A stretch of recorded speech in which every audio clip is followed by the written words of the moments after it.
The aircraft took unbelievable damage. Co-pilot was killed. John himself suffered 37 injuries before he flew all the way back to Northern Ireland.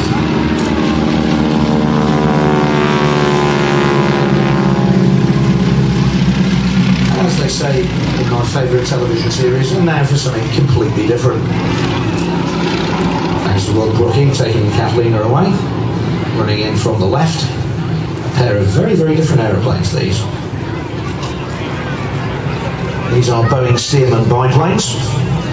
If you like, the American equivalent of the Tiger Moth. These aircraft were used in the same role in America during the Second World War as the Tiger Moth, the basic pilot trainer. Post-war, a great many of them were sold off by the military as the air forces shrank in size. They're very popular with flying clubs all over the world. And these two here are owned and operated by Airshow.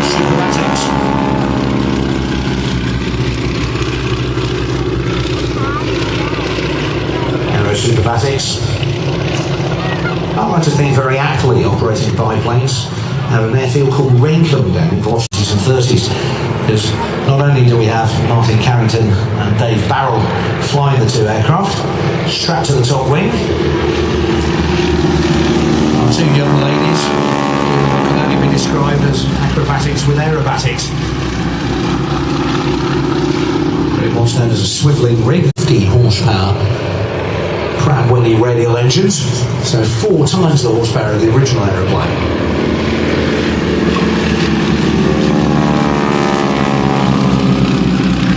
Very neat step down formation there.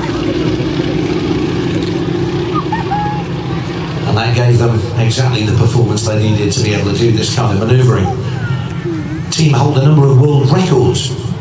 The lead aircraft is fitted with an inverted fuel system which enables it to fly upside down, but only for about 35 seconds. And the two aircraft the right way up, as you're about to see here.